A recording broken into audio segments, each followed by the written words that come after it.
Hey guys, some of you guys want to see a picture of the drivetrain and stuff. Let's see what I'll just kind of get it. It's really dirty from just went on the National Bash there with Buggy News, and so it's just covered with sand and everything. I haven't cleaned it back up yet, and it had a rollover out there too, but we got it back out. Let me get some pictures of what I've done here. The front is basically, get away dog, basically just the Shredder 2 plans, and I built it basically off the buggy, and was able to just make one cut on the frame of the buggy here, and you can see I just cut it out and welded here to the new Shredder front end, and welded up here, and then welded that solid too. And I got shocks from a snowmobile off of eBay. They're dual stage shocks, or with the reservoirs and everything. And I took the old spindles off the HH, the Hammerhead, and I cut them off there.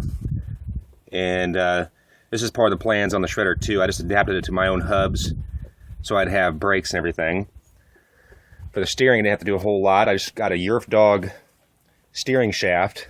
You can see it right there. I just spliced the Yerf Dog into the HH shaft and got a new rack and pinion steering here online, which is part of the plans again on the Shredder 2. So basically the front, I didn't design anything. It was all done from the Shredder 2 plans. And I haven't really cut off any of the old tabs or anything. They're all still there. Now along the back, what I had to do on the back is it wasn't going to fit. So what I had to do, I had to cut on the frame. Still haven't painted it yet. So I cut on the frame, the back end completely off. And when I set all the stuff in, set the engine in, just lengthened it by 4 inches. And so I can still get to my CVT cover.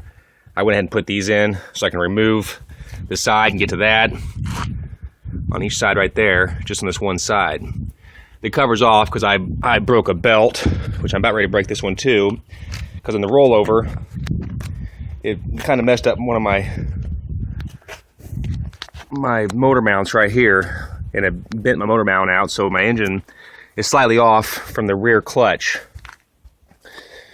I got this HMF exhaust offline, and I ran it down and just put one angle right there. It kind of came all like that. I didn't have to build any of it. It just kind of worked out that way. I moved the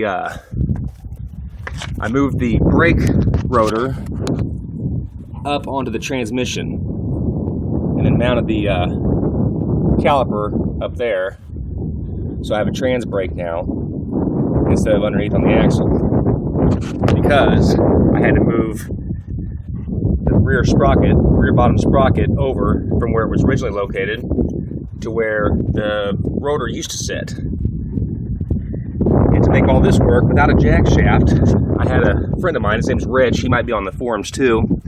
He built me a shaft. The shaft goes in right here on the transmission, and it's secured over here with a pillow block.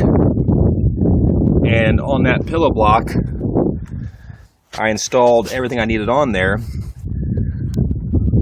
Get a picture over here. I put it's a keyed shaft, so I put a sprocket on that.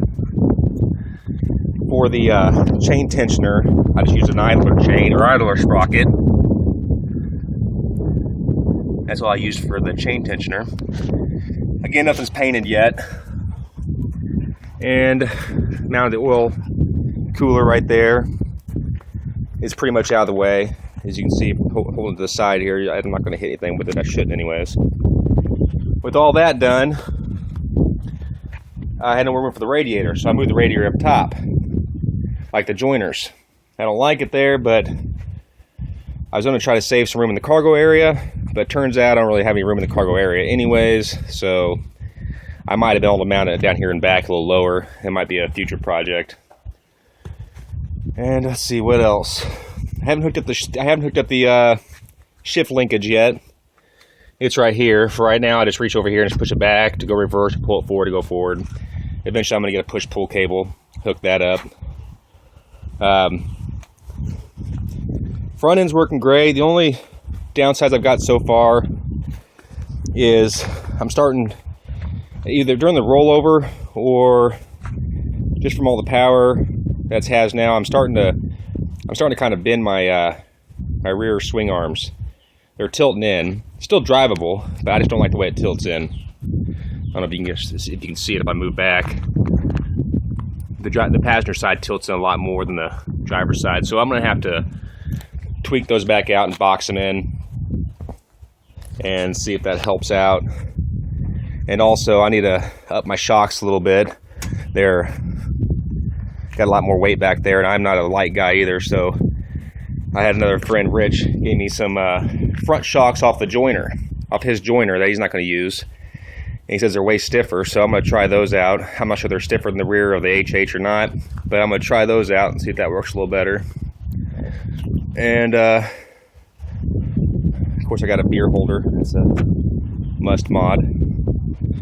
Other than that, I'm trying to get the way I put the engine in is I just cut the frame of the HH. Right here it used to go straight up, and I cut it right here.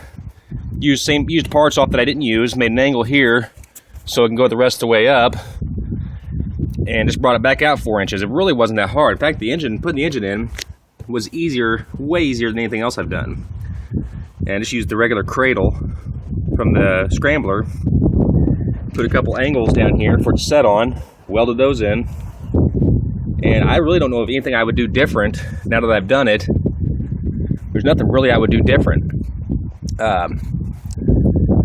After I moved it back, I had to add in a brace to hold my rack, because I wanted to keep my rack. I didn't want to lose it.